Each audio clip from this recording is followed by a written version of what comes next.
Bem-vindos ao nosso canal da Igreja da Graça, bem-vindos a esse nosso ambiente de meditação da Palavra de Deus, um ambiente criado por nós para levarmos um pouco da Palavra de Deus a todos vocês que estão aqui no Facebook, que estão nos acompanhando nessa live, que hoje nós estamos transmitindo. Você é o nosso bem-aventurado estar juntamente conosco. Bem-vindos a este ambiente, bem-vindos a esse momento de meditação. E hoje a nossa live, no momento em que nós estamos fazendo essa nossa live, nós vamos fazer uma reflexão, uma pequena reflexão, no livro de Romanos, no capítulo 8, no versículo 18, e nos versículos de 35 a versículo 39, que diz o seguinte: Porque para mim tenho por certo que os sofrimentos do tempo presente não podem ser comparados com a glória a ser revelada em nós. No versículo 35 diante diz: Quem nos separará do amor de Cristo? Será tribulações, angústia, ou a perseguição, ou a fome, ou a nudez, ou o perigo, ou a espada? Como está escrito, por amor de ti somos entregues à morte o dia todo? Fomos considerados como ovelhas para o matadouro? Em todas estas coisas, porém, somos mais do que vencedores, por meio daquele que nos amou. Porque eu estou bem certo de que nem a morte, nem a vida, nem os anjos, nem os principados, nem as coisas do presente, nem do porvir, nem dos poderes, nem a altura, nem a profundidade, nem qualquer outra criatura poderá separar-nos do amor de Deus, que está em Cristo Jesus, nosso Senhor. Esse é o texto que nós vamos meditar. E o tema da nossa live é a glória de Cristo em nós. A glória de Cristo em nós. Para começarmos essa nossa meditação, nós precisamos pegar o primeiro versículo que nós começamos a falar, a iniciar a nossa meditação, que diz: Porque para mim tenho por certo que os sofrimentos do tempo presente não podem ser comparados com a glória a ser revelado em nós. O apóstolo Paulo, entre todos os que não apenas seguiram a Cristo, mas fundamentalmente, ele foi aquele discípulo que seguiu de uma forma mais intensa, para o propósito de propagação do Evangelho. Ele tem sempre destacado a devida importância que cada um de nós deveríamos dar aos sofrimentos de Cristo, não como sendo algo de que pudéssemos, termos como sendo uma espécie de moeda de troca com Deus, ou seja, nossos sofrimentos serem levados diante de Deus como uma forma de subornar a Deus a atender os nossos pedidos. Não, pelo contrário, nós devemos entender, e o apóstolo Paulo fala isso muito bem, que os sofrimentos devem ser compreendidos por todos como algo que nos ajudasse no crescimento espiritual. É como se ele, em suas cartas, estivesse nos dizendo que tudo o que nós experimentamos, que tudo o que nós passamos, que tudo que nós enfrentamos em nossas vidas, isso tudo que nós vivemos, deveriam ser usados como elementos de anunciação do Evangelho, a fim de que ele resultasse no aprimoramento e no aperfeiçoamento de cada um de nós. Ao mesmo tempo que os sofrimentos não deveriam ser encarados como algo que nos separaria de Cristo e nem do seu amor. E aí vem o primeiro ponto que nós devemos levar em consideração. Quem nos separará do amor de Cristo. Quem seria capaz de nos separar deste amor? Nos versículos 35 a versículo 39, o apóstolo Paulo ele escreve o seguinte: quem nos separará do amor de Cristo? A tribulação? Ou a angústia? Ou a perseguição? Ou a fome? Ou a nudez? Ou o perigo? Ou a espada? Como está escrito, por amor de ti somos entregues à morte todos os dias. Fomos reputados como ovelhas para o matadouro. Mas em todas essas coisas somos mais do que vencedores, porque aquele que nos amou, nos amou, ele nos resgata. Paulo lhe diz: porque estou certo de que nem a morte, nem a vida, nem os anjos, nem os principados, nem as potestades, nem o presente, nem o porvir, nem a altura, nem a profundidade, nem alguma criatura nos poderá separar do amor de Deus, que está em Cristo Jesus, nosso Senhor. Quando ele pergunta se há alguma coisa capaz de nos separar do amor de Cristo, ele enfatiza que tal amor extrapola a compreensão que temos.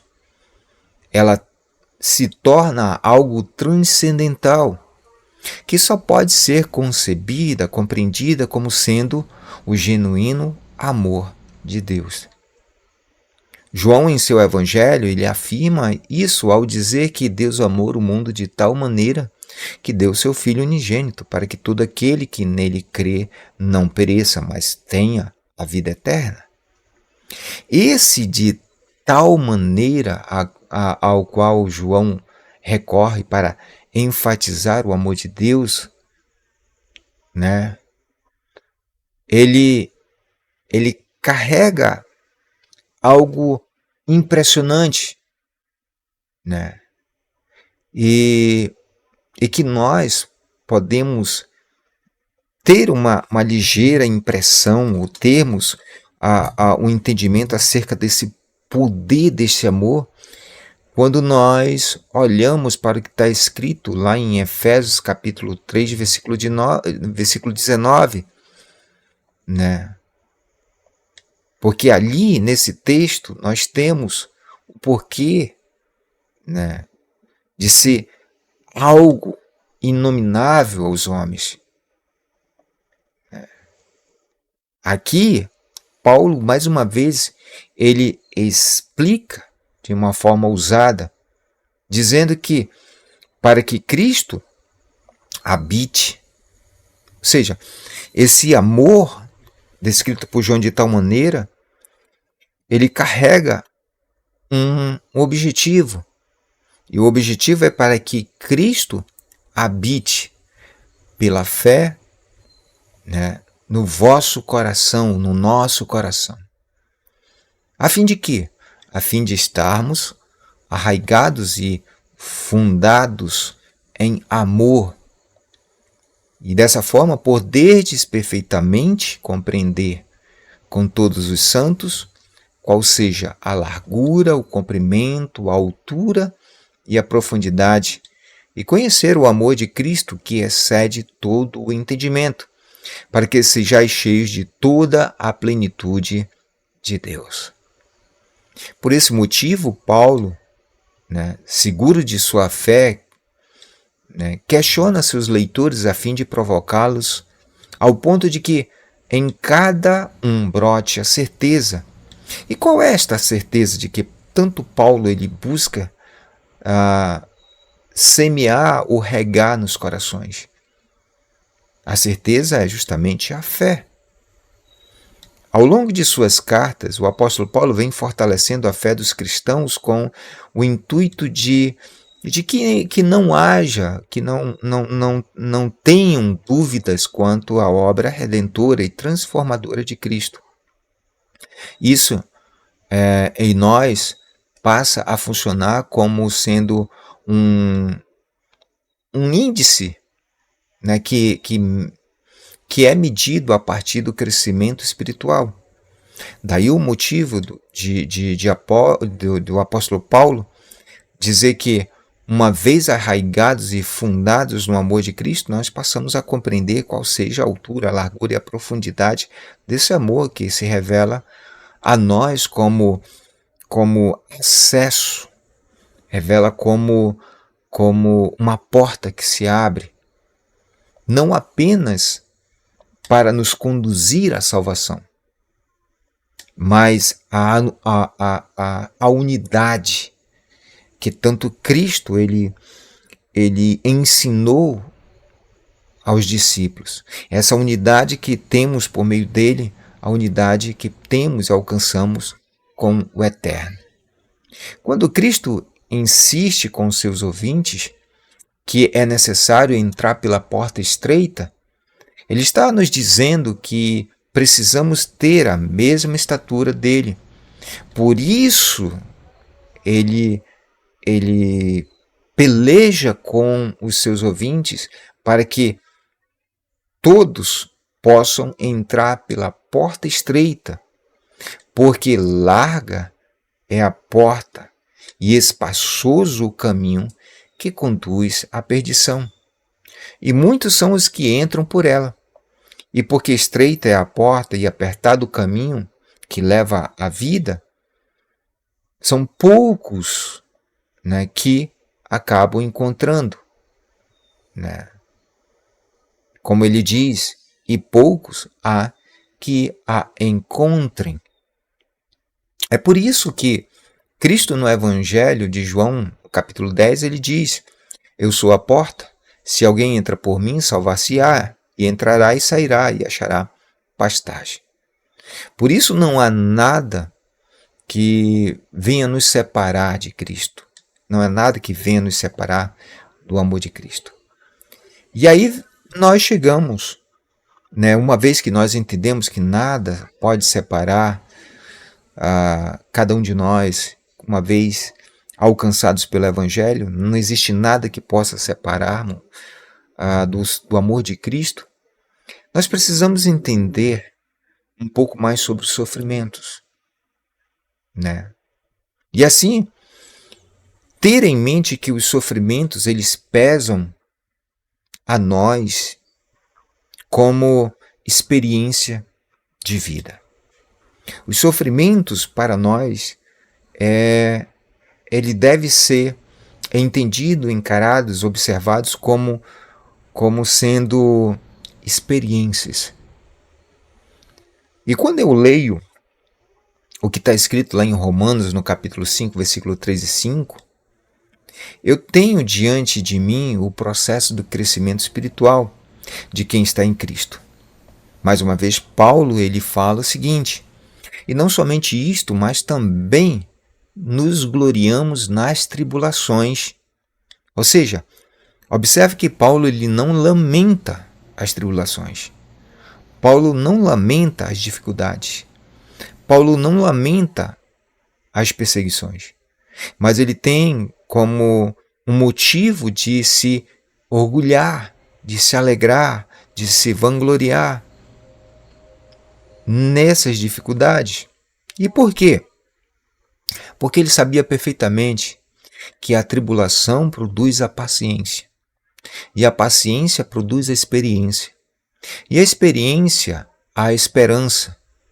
E a esperança, segundo Paulo, não traz confusão, porque o amor de Deus está derramado em nossos corações, em nosso coração, pelo Espírito Santo que nos foi dado.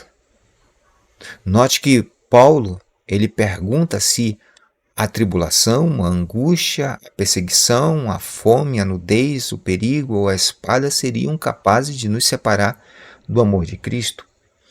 Como falamos anteriormente, Paulo ele usa perguntas para suscitar naqueles que o ouvem e leem a indagação aprofundada que muitas das vezes nós não somos capazes de fazer ou de encontrar por conta própria, mas por meio de outros, nós podemos, por um momento, nos desprendermos de toda e qualquer distração que as ocupações diárias nos impedem de refletir sobre os mesmos.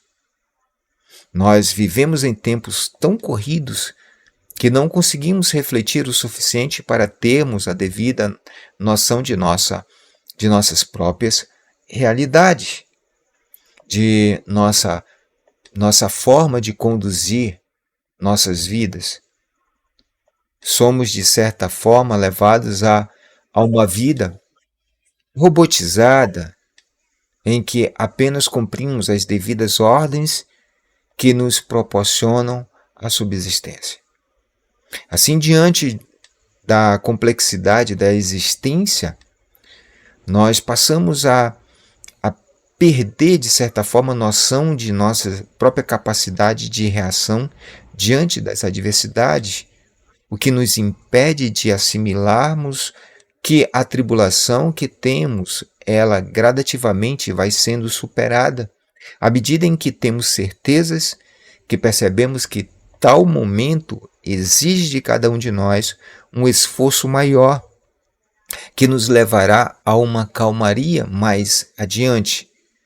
E ao fim de tudo, teremos aprendido que a paciência é a solução em tempos turbulentos, ou seja, a tribulação que produz a paciência.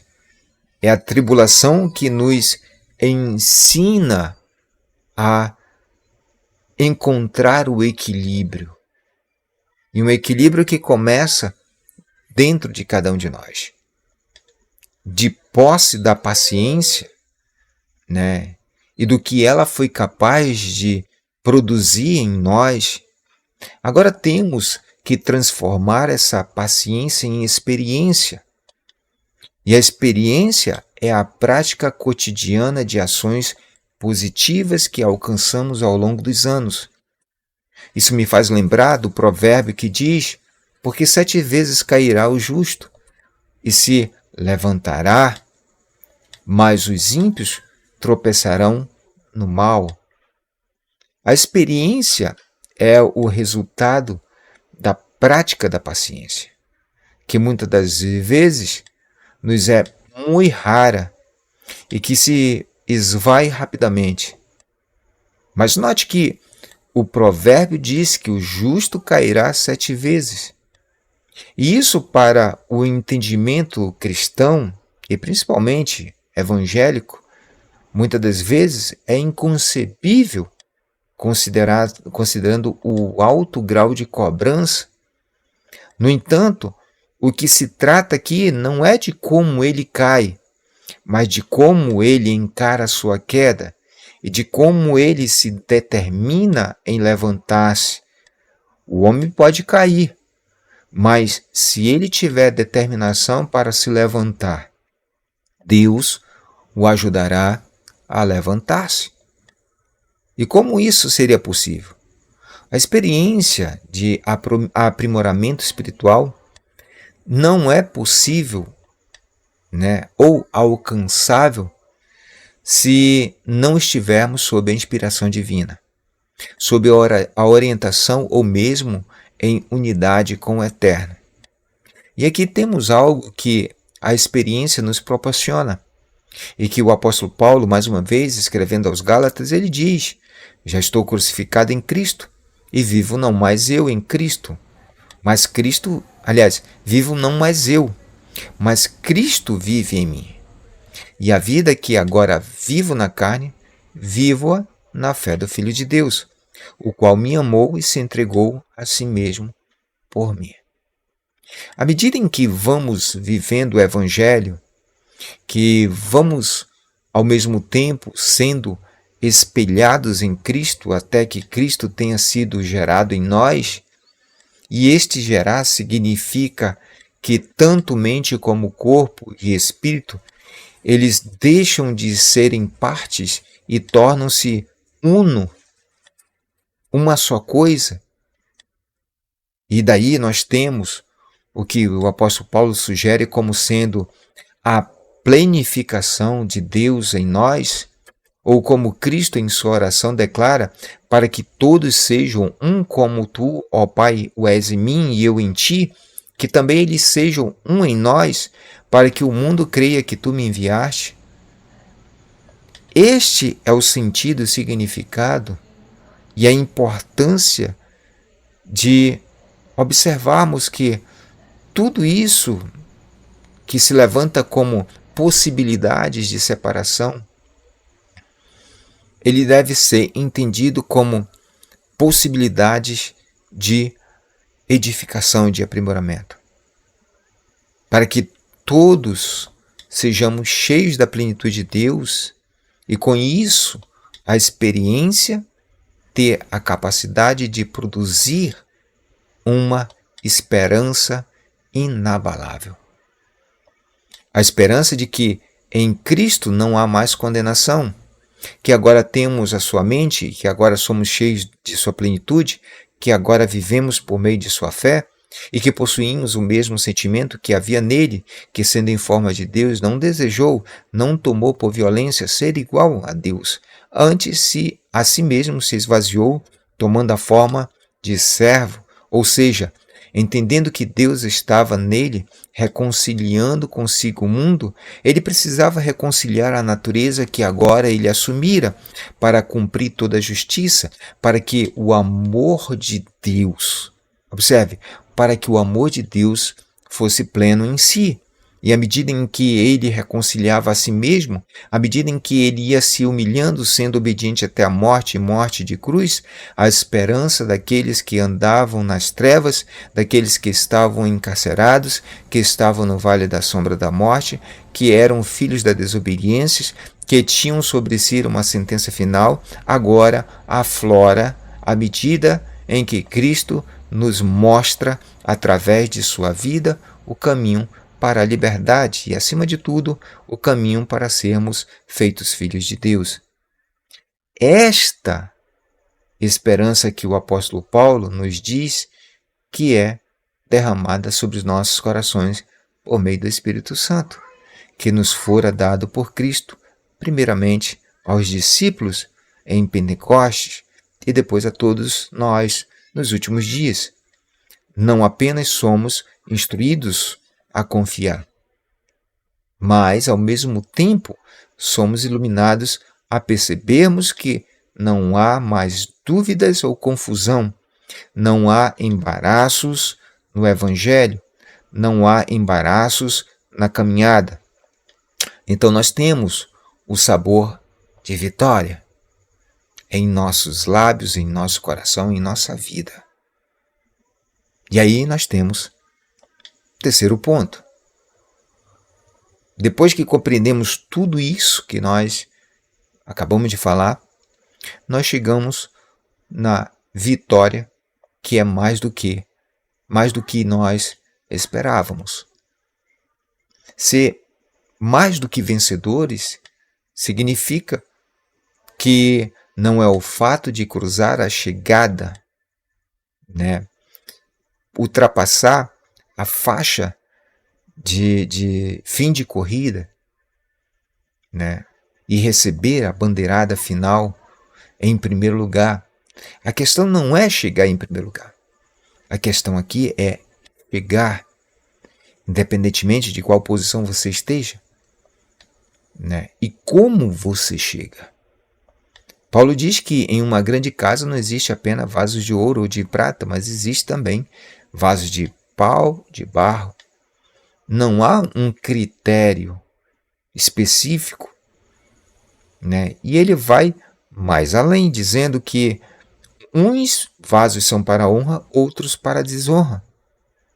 E não diz quem é quem, apenas afirma que se alguém a si mesmo se purificar dos erros, destes erros, será utensílio para a honra, santificado e útil para seu possuidor.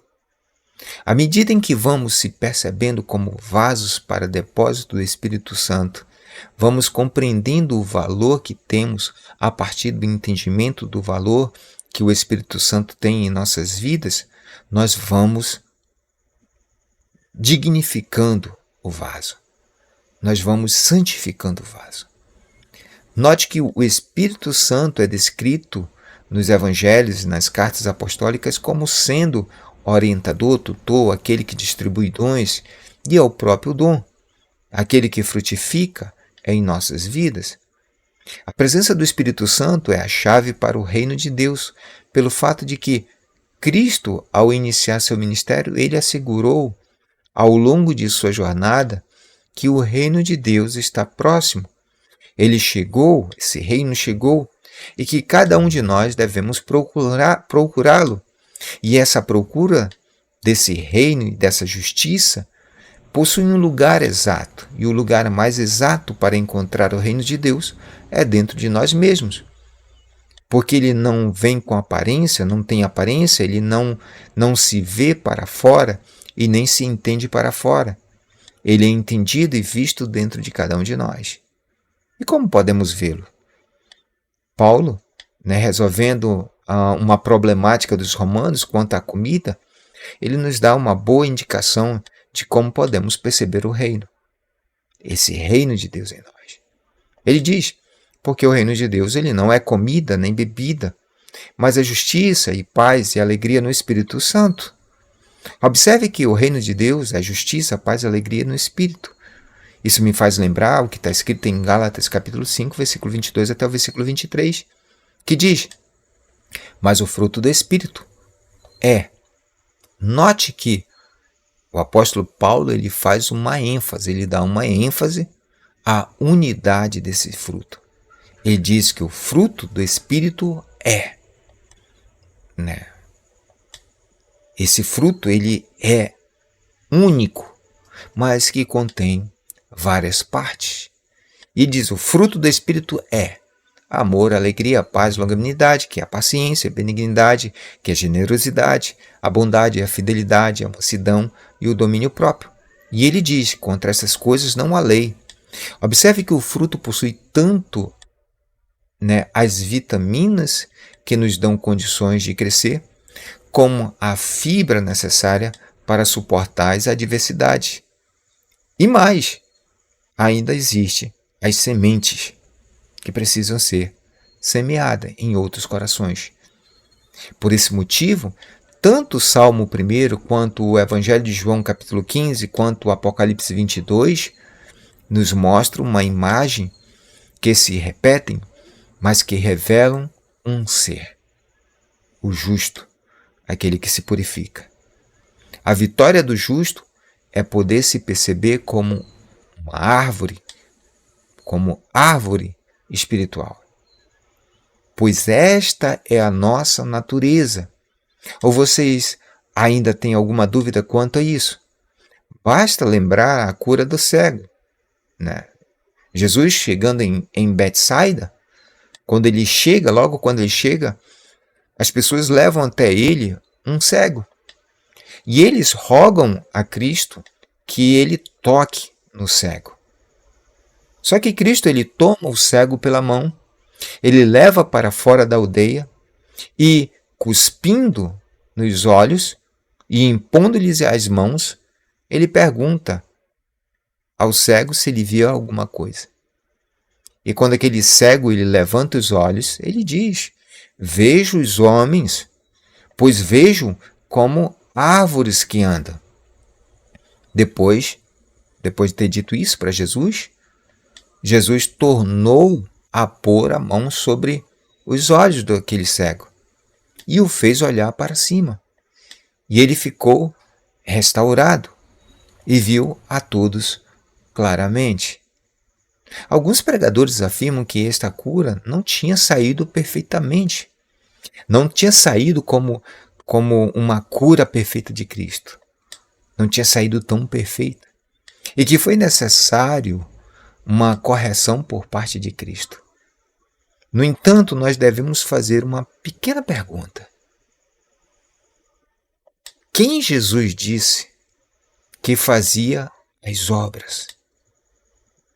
Quando ele diz que ele fazia as mesmas obras de Cristo, quem é que fazia as mesmas obras em Cristo? Jesus disse que era o seu Pai. Então, o que o cego viu, primeiramente, foi de fato a nossa natureza espiritual. Nós somos árvores diante de Deus. Não é à toa que em 1 Coríntios, capítulo 3, versículo 9, o apóstolo Paulo ele escreve: portanto, nós somos colaboradores de Deus. Vós sois lavoura de Deus e edifício de Deus. O dever dos ministros de Cristo. Né? Qual então seria o nosso galardão? Qual será o nosso troféu no final dessa jornada? No final dessa caminhada? Seria a glorificação, ou será a glorificação de Deus em nós. E como Deus pode ser glorificado em nós? A resposta vem do Senhor. A resposta vem de Cristo. E Cristo lhe diz: nisto é glorificado meu Pai, que deis fruto, deis muito fruto, e assim sereis meus discípulos. Ou seja, a conclusão que nós podemos tirar dessa mensagem, tirar dessa palavra, desse momento de meditação, é que nada pode nos separar de Deus, de Cristo. Mas se nós aprendermos perfeitamente e encarar todas as coisas que nos acontecem ao longo da nossa existência como sendo a preparação ou o aprimoramento, o aperfeiçoamento, a caminhada de volta para o eterno, a unidade anunciada por Cristo, que nós seríamos capazes, por meio dele, por meio de seus atos, por meio de seus ensinamentos, podemos chegar. Se nós entendermos tudo isso, nós concluiremos que nada pode nos separar do amor de Deus. Nada pode nos separar dessa unidade. Nada pode nos impedir de chegarmos, né, ao final da nossa jornada e termos como o maior de todos os galardões. O maior de todos os galardões. Que é justamente o que está escrito, e eu gosto dessa tradução da Bíblia, que é justamente, não sei se está dando para vocês verem, a Bíblia de Jerusalém. Isso aqui, ó. Bíblia de Jerusalém. É uma Bíblia católica. Meus amados irmãos que são evangélicos e que muitas das vezes não gostam muito do material católico, eu recomendaria você ter uma cópia dessa Bíblia. Ela é muito boa. Eu não acredito que exista originais das Escrituras. As pessoas procuram textos originais. Eu gosto dos textos que são bem traduzidos. E justiça seja feita. Essa Bíblia foi muito bem traduzida. E o que tem aqui na Bíblia? O que nós podemos encontrar como sendo o maior de todos os galardões? Apocalipse 22, versículo 2 diz: no meio da praça de um lado e de outro do rio. Observe que aqui nessa tradução ele diz o seguinte: há árvores da vida que frutificam 12 vezes, dando fruto cada mês, e suas folhas servem para a cura das nações.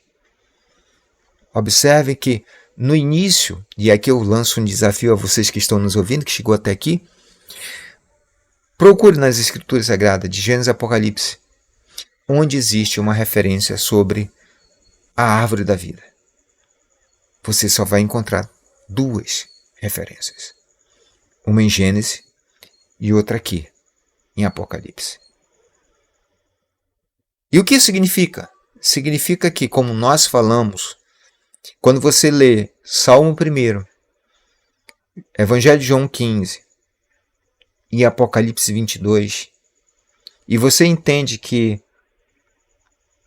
o justo, descrito lá pelo salmista no capítulo 1 de Salmos, e que se revela no Evangelho de João no capítulo 15, quando Cristo diz: eu sou a videira verdadeira, ou seja, eu sou a árvore lá de Salmo 1. E quando você chega em Apocalipse 22, segundo a tradução da Bíblia de Jerusalém, e você já não vê mais uma árvore, mas você vê várias árvores, você vai entender perfeitamente que por meio de Cristo, a lavoura de Deus é restaurada. Por isso, Paulo diz: nada nessa existência é capaz de nos separar do amor de Deus.